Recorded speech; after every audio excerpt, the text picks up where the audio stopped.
Are we making any progress toward energy conservation and energy efficiency in the region? President of the Caribbean Energy Chamber, Eugene Tia, has some pertinent information regarding Trinidad and Tobago's level of energy conservation and efficiency. And these are two big areas where we consume energy in Trinidad and Tobago, which would be electrical power, and we are 100% driven by natural gas for electrical power. And then we have transportation fuels. So those are the liquid fuels on the right. The graphs and figures illustrate the current state of affairs regarding electrical consumption. Notwithstanding our energy conservation and efficiency efforts, our net position relative to 2017 is an increase of 4%, right? So you kind of ask yourself, well, why,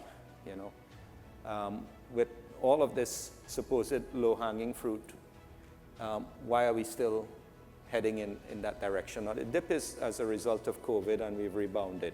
President of National Energy, Dr. Vernon Paltu, responds to Mr. Tia's query. What we have proposed and what we have developed with the aid of a Canadian consultant who would have done similar projects elsewhere along the globe in different countries, United Arab Emirates, I think, Kenya. It's a Canadian consultant. They would have helped us to develop the model where we work with companies like yours to engage the industry and bridge that gap that allows us the opportunity to go into each company, do the audits. Dr. Paltu refers to Sustainable Clean Energy Service Company, Energy Dynamics Limited.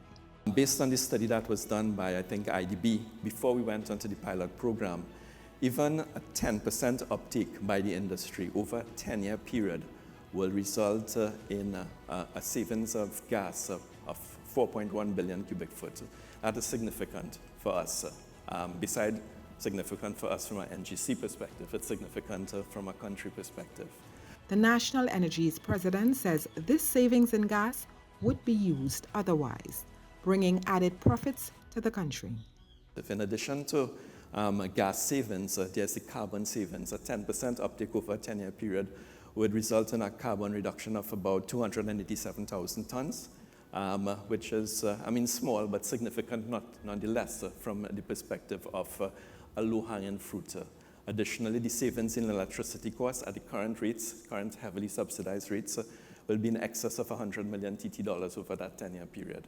He says government is already moving full speed ahead with the project. And what we will be doing, in essence, is taking a lot of the risk out of companies like yours.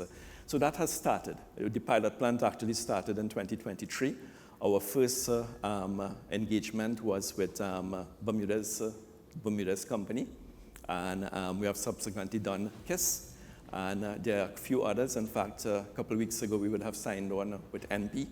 I am Terry Ann Brown Campbell, and this is Evolving Energy.